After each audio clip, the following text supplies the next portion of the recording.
जय भीम नमो बुद्धाय। बघूया बातमीपत्रातल्या आजच्या विशेष घडामोडी। कोल्हापुरात जिल्हाधिकारी महाराणी तारा राणी कार्यालयाच्या प्रवेशद्वारात आणीबाणीची माहिती देणारे प्रदर्शन भरवले आहे।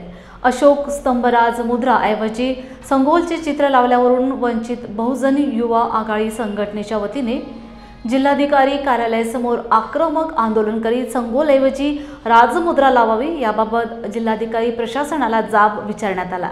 यावेळी कार्यकर्ते आणि प्रशासन यांच्यात वाद झाला। अखेर ते वादग्रस्त छायाचित्र काढण्यात आले। आणीबाणीला 50 वर्षे पूर्ण झाली या निमित्ताने प्रदर्शन भरवले आहे। भारतीय संविधानाची हत्या 2025 या वाक्यावरही आक्षेप घेण्यात आला। या आंदोलनात अमित नागरेळे, प्रवीण बनसोडे आणि इतर कार्यकर्ते सहभागी झाले होते। आज वंचित बहुजन युवा आघाडी कोल्हापूरच्या वतीनं आदरणीय जिल्हाध्यक्ष यांच्या उपस्थितीत वंचित बहुजन आघाडीच्या वतीनं कोल्हापूर जिल्हाधिकारी कार्यालयाच्या ताराराणी सभागृहाच्या प्रवेशद्वारात अशोक स्तंभ राजमुद्रा असलेलं जे वापरायचं त्या ठिकाणी सेंगोल हे लावून आणीबाणीची 50 वर्ष आणि 2025 अशा प्रकारच्या दिशाभूल करणारे डिझाईन आणि याचं प्रदर्शन हे जिल्हाधिकारी कार्यालयाच्या ठिकाणी लावलेलं होतं। याची दखल घेऊन आम्ही वंचित बहुजन आघाडीच्या वतीनं आज जिल्हाधिकारी यांना निवेदन दिलं आणि त्या निवेदनाच्या माध्यमातून त्यांना सांगितलं की ही दिशाभूल करणारी जी डिझायनिंग आहेत, जे की या राष्ट्राचं प्रतीक हे अशोकस्तंभ राजमुद्रा आहे, ती वापरली गेली पाहिजे। तर ती कुठल्याही प्रकारचं याचे आदेश नसताना, जरी आदेश असतील तर हे भारतीय संविधानाचा अपमान करणारा आहे आणि हे चुकीचं आहे असं आम्ही जिल्हाधिकाऱ्यांना सांगितलेलं आहे आणि या पद्धतीचं निवेदन आम्ही जिल्हाधिकाऱ्यांना दिलेलं आहे। आणि हे प्रदर्शन जर हटवलं नाही तर आम्ही तीव्र आंदोलन करू असा इशारा या माध्यमातून आम्ही त्यांना दिला होता। त्यांना आम्ही 1 तासाचा अवधी दिला होता आणि याची माहिती घेऊन त्यांनी आमच्या आंदोलनाला ते खऱ्या अर्थानं यश आलं असं म्हणावं लागेल आणि त्यांनी ते सगळं प्रदर्शन त्या ठिकाणाचं काढून घेतलं।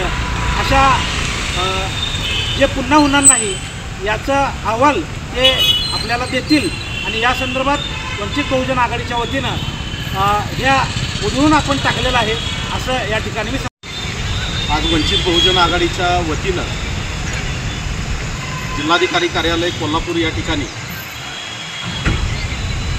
संविधानाची हत्या 25 जून 2025 याचा 1 महिन्याचा प्रचार या ठिकाणी करण्याचं काम या जिल्हाधिकारी कार्यालयामार्फत केंद्र सरकारच्या आदेशान्वये या ठिकाणी सुरू होतं। खऱ्या अर्थानं तसं बघायला गेलं तर संविधानाची हत्या झालं हे म्हणणं पूर्णतः चुकीचं आहे। संविधानाची हत्या जर झाली असेल तर त्याच वेळेला ॲक्शन का घेतली गेली नाही हा प्रश्न मला या माध्यमातून आपल्याला विचारावासा वाटतो। जर संविधानाची हत्या झाली असेल तर हे कोणत्या नैतिक अधिकारांना त्या खुर्चीवरती बसतात हाही प्रश्न या निमित्ताने उपस्थित होतो आहे।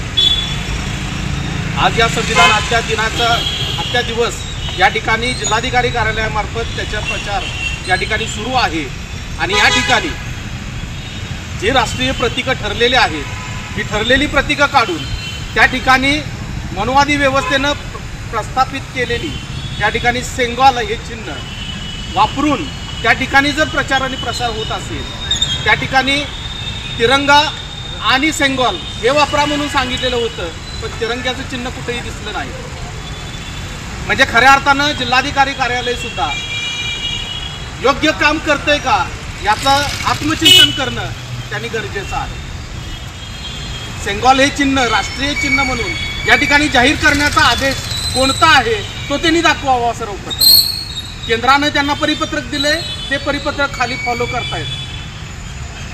मला या माध्यमातून सरकारला हा प्रश्न विचारायचा आहे की सेंगॉल हे चिन्ह हे खऱ्या अर्थानं भारतीय संविधानानुसार निश्चित केलेलं हे चिन्ह आहे का हे सर्वप्रथम जिल्हाधिकारी कार्यालयानं जाहीर केलं पाहिजे आणि मग या ठिकाणी हे कार्यक्रम अशा पद्धतीचे चुकीचे राबवले पाहिजे। जर यांना संविधानाच्या चौकटीत राहून जर काम करायचं नसेल तर माझा सरकारला इशारा आहे की आपण ज्या वेळेला अशी संविधान विघातक संविधान विरोधी, संविधानाची हत्या खऱ्या अर्थानं करणारे जर कार्यक्रम तुम्ही राबत राहिला तर याच्या विरोधात वंचित बहुजन आघाडी निश्चितपणानं ताकदीनं रस्त्यावरची. राज्य सरकारने शेतकऱ्यांसाठी सुरू केलेला 1 रुपयात विमा योजनेमध्ये कोट्यावधींचा भ्रष्टाचार उघडकीस आला आहे.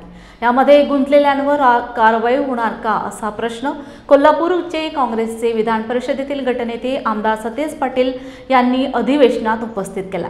यावर कृषी मंत्री माणिकराव कोकाटे यांनी दोषींवर 1 महिन्याच्या आत कारवाई करण्याचे आश्वासन दिले आहे. या नव्या धोरणामध्ये 5 वर्षात 25,000 कोटी रुपयाची तरतूद केली असं आम्हाला वाचण्यात आलं.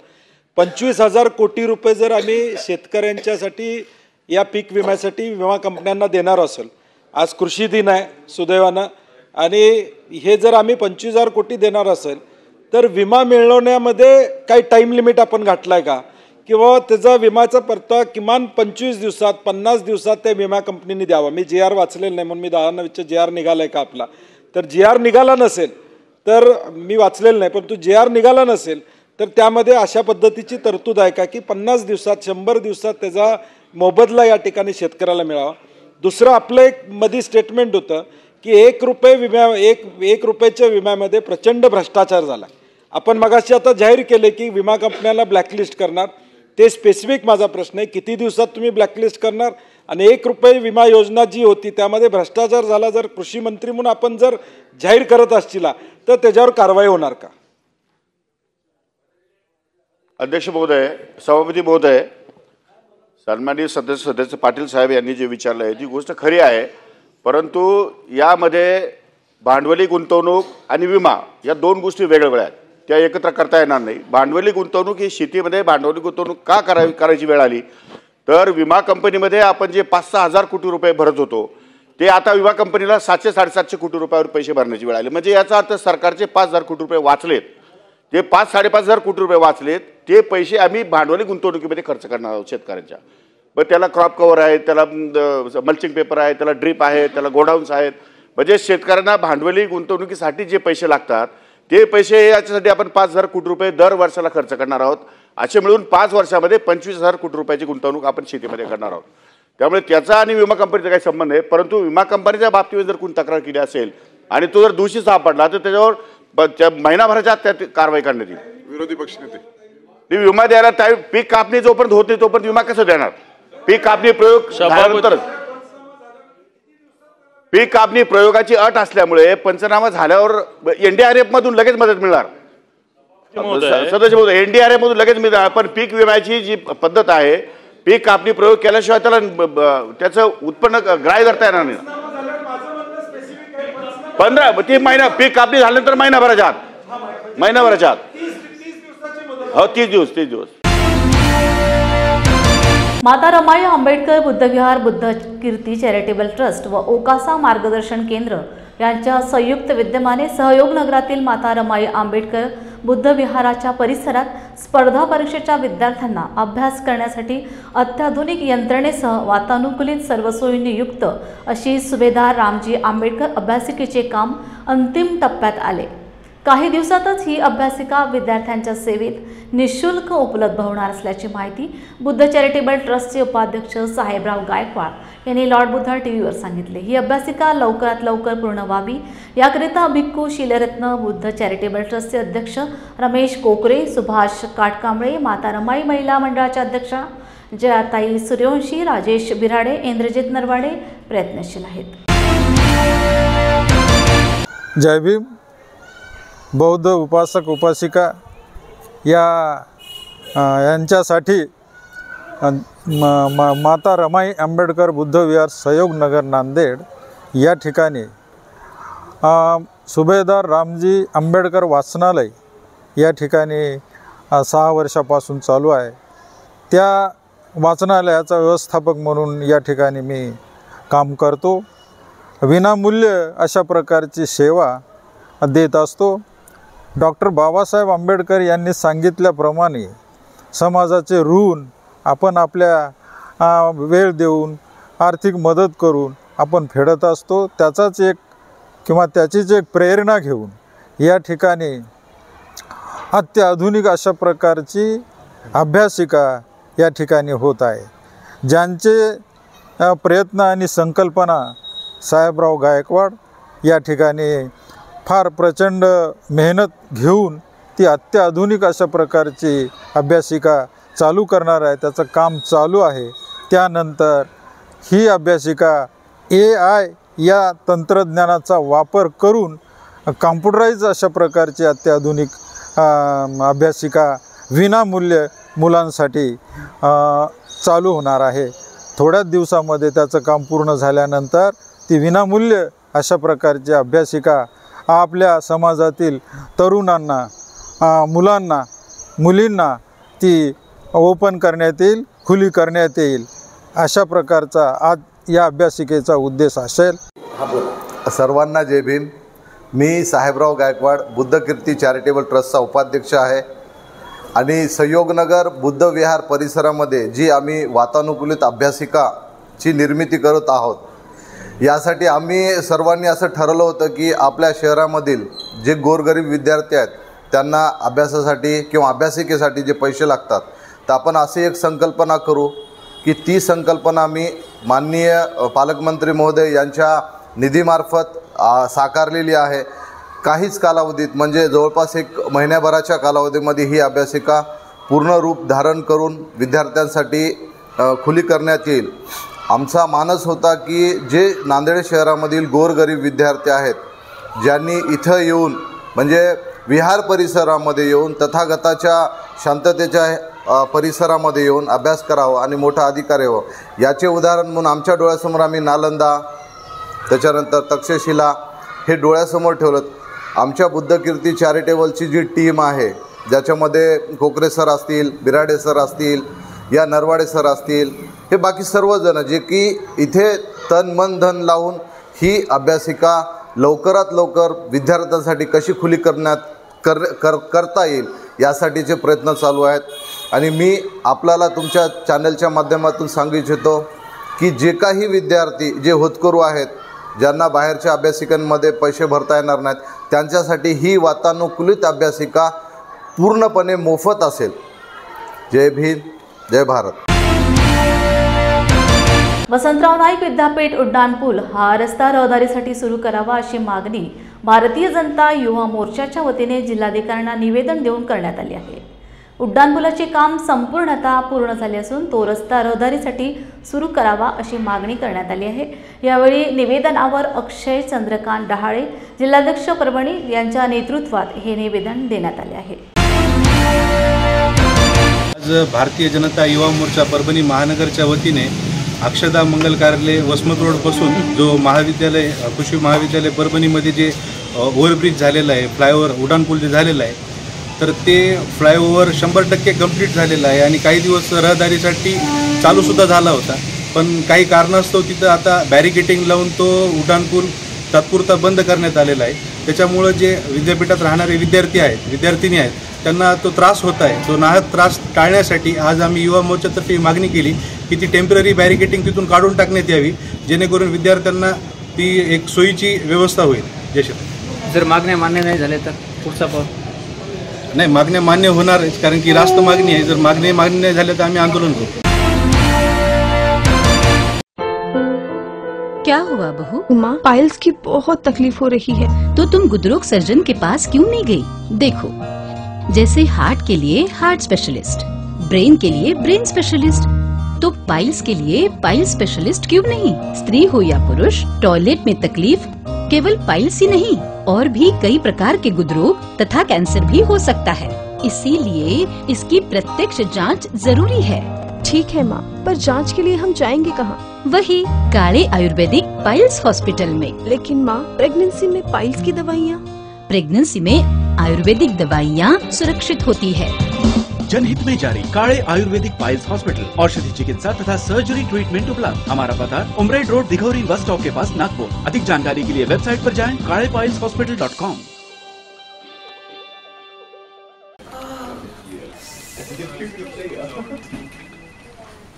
बॉस ने मीटिंग बुलाई। क्या यार, आदमी की तकलीफ को तो समझो। बाहर बाहर उठो बैठो, उठो बैठो। जनाब, तकलीफ उठने बैठने की नहीं, तकलीफ बवासीर की है? बवासीर, फिशर, भगंदर, पाइलोनियल साइंस का आयुर्वेद तथा आधुनिक लेजर से उपचार। अभ्युदय पाइल्स लेजर हॉस्पिटल, लोहार समाज भवन के पीछे, महापुष्प सोसाइटी, शताब्दी नगर चौक से मनीष नगर रोड, नागपुर। कॉल और विजिट करें www.pilesfistulacure.com। अकोला जिल्ह्यातील शेतकऱ्यांकडून पीक विमा कंपनीला न जगवता आम्हाला अर्थात शेतकऱ्यांना जगवा अशी मागणी केली आहे।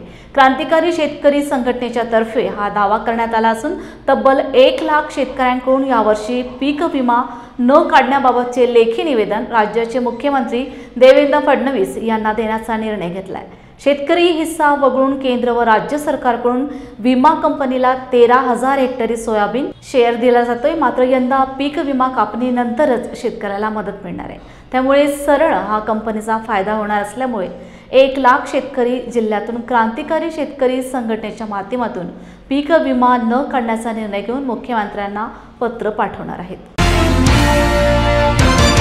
अकोला जिल्ह्यातील शेतकऱ्यांनी पीक विम्याकडे पाठ फिरवली आहे, कारण जे महत्त्वाचे 3 ट्रिगर होते ते 3ही रद्द करण्यात आलेले आहे। ज्याचं सगळ्यात जास्त नुकसान भरपाई झालेली तर शेतकऱ्यांना मिळत होती, त्या 3ही ट्रिगर आज रद्द करण्यात आलेले आहे। त्यामुळे जवळपास 1 लाखाच्या वर शेतकरी या पीक विम्याकडे पाठ फिरवत आहे आणि मुख्यमंत्र्यांना क्रांतिकारी शेतकरी संघटनेच्या माध्यमातून पत्र पाठवणार आहे की आम्ही आता याच्या पुढे कुठलाही विमा काढणार नाही आहे आणि काहीच नाही।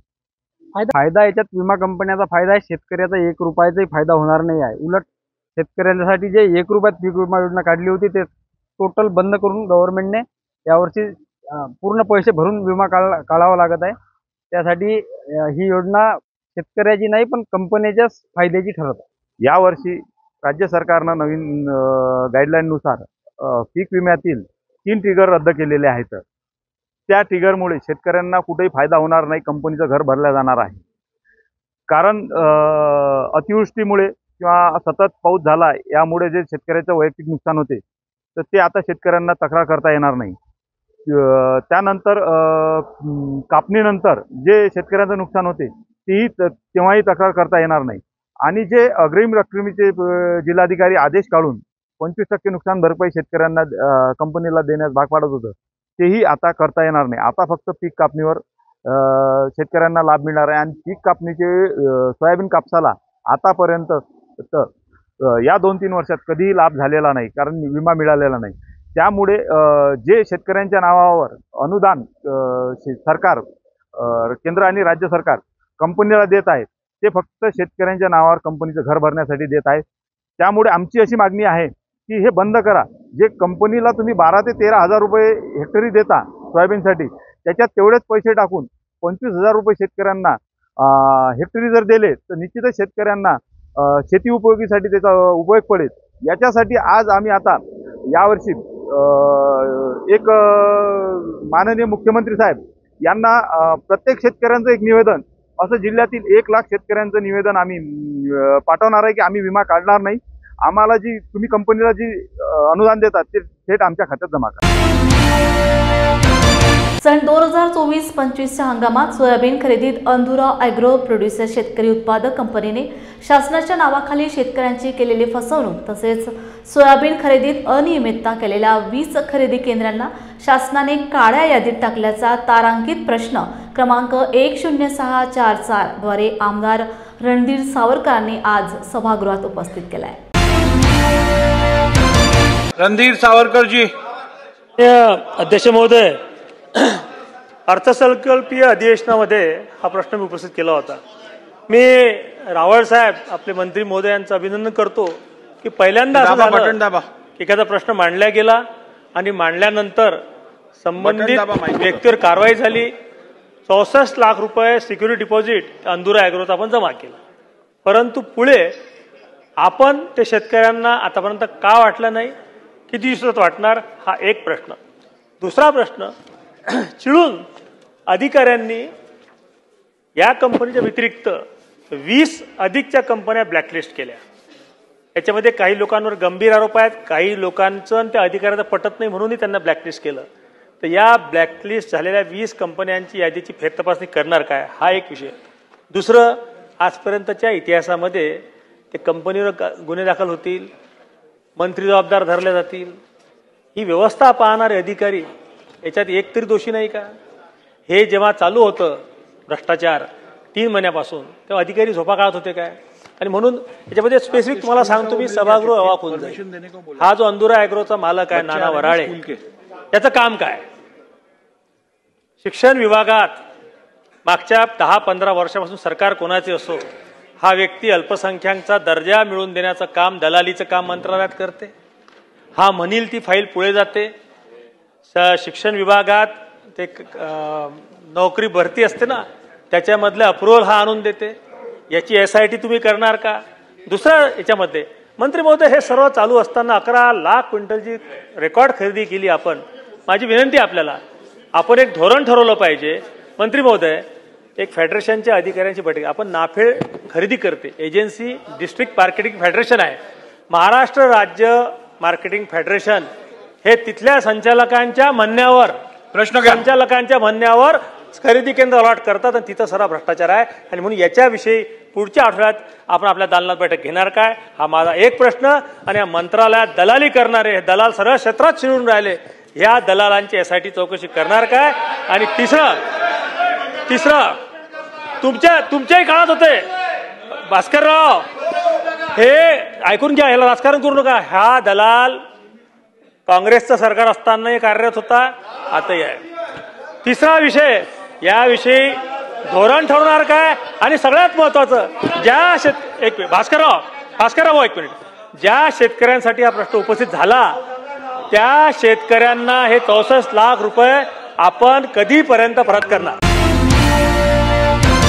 पालम तालुक्यातील कोळवाडी हे 2 धरती आबा जनजातीय उत्कर्ष अभियानात समाविष्ट आहेत. याचे शासकीय परिपत्रक निघाले आहे, पण स्थानिक पातळीवर या योजनेच्या अंमलबजावणीसाठी काहीच हालचाली नाहीत. याच धर्तीवर लातूर जिल्ह्यात सदरील अभियान राबविले जात आहे. विविध स्टॉल, दुकाने आस्थापने उभारून आवश्यक ती कागदपत्रे व माहिती देऊन जनजागृती केली जात आहे. परभणी जिल्ह्यात असे काहीच घडत नाही. गोरगरीब जनतेचा विचार करून धरती आबा जातीय ग्राम उत्कर्ष अभियान योजना प्रभावीपणे राबविण्यात यावी अशी मागणी करण्यात आली आहे. धरती आबा जनजातीय ग्राम विकास अभियान योजनेअंतर्गत कलेक्टर साहेबांना निवेदन दिलेलं आहे. आपल्या परभणी जिल्ह्यामध्ये या योजनेचा लाभ सुरू झालेला नाही किंवा आणखीन त्या दृष्टीने कोणतेही प्रशासकीय पाऊल उचलले गेले नाहीत. त्यामुळे परभणी जिल्ह्यातील जिंतूरमध्ये 3 गावं आणि पालम तालुक्यामध्ये 2 गावं आहेत, वनभुजवाडी आणि कोळवाडी या योजनेमध्ये, पण अद्यापपर्यंतही त्या योजनेचा लाभ मिळालेला नाही. या योजनेचा लाभ मिळावा आणि याचबरोबर या अभियानाअंतर्गत जातीचे प्रमाणपत्र, घरकुल योजनेविषयीचे किंवा इतर ज्या काही सवलती आहेत त्या सर्व सवलती मिळाव्यात अशा प्रकारचं एक निवेदन आम्ही कलेक्टर साहेबांना दिलेलं आहे. आणि निश्चित रूपाने कलेक्टर साहेबांनी त्याच्यावर विचार केलेला आहे आणि लवकरात लवकर आम्ही कळमनुरीशी संपर्क करून एकात्मक आदिवासी विकास प्रकल्पाच्या अधिकाऱ्याशी बोलून या तुमच्या समस्या सोडवण्याचा आम्ही प्रयत्न करू, असं या ठिकाणी कलेक्टर साहेबांनी सांगितलेलं आहे. त्याबद्दल त्यांचेही धन्यवाद आणि निश्चितच आमच्या समस्या सुटतील एवढी अपेक्षा या ठिकाणी व्यक्त करून थांबतो. रायगड जिल्ह्यातील अलिबाग तालुक्यातील पेझारी येथील को लक्ष्मी शालिनी महिला महाविद्यालयाचे माजी प्राचार्य मारुती भगत यांनी स्पेनमधील तेज इंग्लिश अकॅडमी या संस्थेने घेतलेल्या इंग्लिश टीचर या इंग्रजी विषयाच्या जागतिक स्पर्धेत दैदिप्यमान यश संपादन केले. जागतिक स्पर्धेत प्राचार्य भगत यांनी जगात प्रथम क्रमांक पटकावण्याची प्रेरक व अभिमानास्पद कामगिरी केली. ग्रामीण भागात राहून आशिया खंडात संपूर्ण भारत देशाचे प्रतिनिधित्व करणाऱ्या प्राचार्य भगत यांच्या या कामगिरीने रायगडसह भारत देशाच्या नावलौकिकात भर पडली. इंग्लिशवरील अफाट प्रभुत्वाने व अस्खलित इंग्रजी संभाषण कौशल्याने प्राचार्य मारुती भगत यांचा जगात डंका वाजतोय. लहान मुलांना इंग्रजी येण्यासाठी त्यांना छोटे छोटे गोष्टीचे पुस्तकं, स्टोरीज हे त्यांना वाचायला सांगितलं पाहिजे. 8व्या वर्गात समजा मोठे जर असतील तर 8व्या वर्गापासून तर 10व्या वर्गापर्यंतचे जे काही त्यांचे पाठ्यपुस्तकं आहेत ते अस्खलितरित्या त्यांना वाचता आली पाहिजेत. याशिवाय मला असं आठवतं आहे की एका इंग्रजी शाळेमध्ये रेन अँड मार्टिन यांचं जे ग्रामर आहे, अभ्यासक्रमाला नसताना देखील त्यांनी ते 8वी ते 10वीपर्यंत करून घेतात, म्हणून त्यांचं प्रभुत्व इंग्रजीवर असते. आपल्याला येत नाही अशातला भाग नाही, फक्त आपला एक न्यूनगंड आहे. आपण त्याच्यावर प्रभुत्व जर मिळायचं जर असेल तर आपण ते मिळवू शकतो. एक दुसऱ्याला इंग्रजीमध्ये बोलू शकतो, पाठ्यपुस्तकं चांगल्या रीतीने अस्खलितरित्या वाचू शकतो. सर, इंग्लिशमध्ये आपण जे एक्झाम देत आहे आणि जगाच्या जवळ आपण पोचलेला आहात, कशा पद्धतीनं अत्याधुनिक तंत्रज्ञानाचा वापर आणि त्याचा सदुपयोग आपण करताय? मोबाईल मी वापरतो. मला फक्त व्हॉट्सअपवरून मेसेज पाठवणे, फोन येणे, फोन जाणे एवढंच माहिती आहे. या व्यतिरिक्त ही स्पर्धा आहे, या स्पर्धेमध्ये देखील आपण भाग घेतला पाहिजे. मग त्या अनुषंगानं मी त्याची उत्तर द्यायला सुरुवात केली आणि उत्तर देण्यासाठी सुरुवात केल्यानंतर मला असं समजलं की आशिया खंडातलं प्रतिनिधित्व म्हणून मी एकटाच आहे. त्याच्यामध्ये मी भाग घेतला, माझा नंबर येत गेला, मला प्रोत्साहन मिळत गेलं आणि 1 महिन्यापासून मी जगामध्ये 1 नंबरवरच आहे. विद्यार्थ्यांना आपलं काय मार्गदर्शन असेल? जगामध्ये इंग्लिशची गरज किती आहे वावरताना? आपली जी मातृभाषा आहे, या मातृभाषेशिवाय इतर भाषा येणं गरजेचंच आहे. ती आलीच पाहिजे. आंतरराष्ट्रीय स्तरावर जर आपल्याला जर पोचायचं जर असेल तर इंग्रजी येणं गरजेचं आहे. राष्ट्रीय पातळीवर जर पोचायचं असेल तर हिंदी आपल्याला येणं गरजेचं आहे. इंग्रजी येण्यासाठी काही बाऊ करण्याचं काही कारण नाही. जे इंग्रजी शिकवणारे जे शिक्षक आहेत त्यांच्या सानिध्यामध्ये इंग्रजी बोलणारे जे लोक आहेत त्यांच्या सानिध्यामध्ये जर राहिलं तर आपल्याला इंग्रजी यायला काही उशीर लागत नाही. फक्त यासाठी पालक जागरूक असणे अत्यंत गरजेचं आहे, कारण ते बालक आहेत आणि आपण पालक आहोत. पालकांची भूमिका ही पालकांचीच भूमिका असली पाहिजे. जय भीम इंडियाच्या बातमीपत्रात वेळ झाली इथेच थांबण्याची. पुन्हा भेटूया ताजा घडामोडी घेऊन. जय भीम.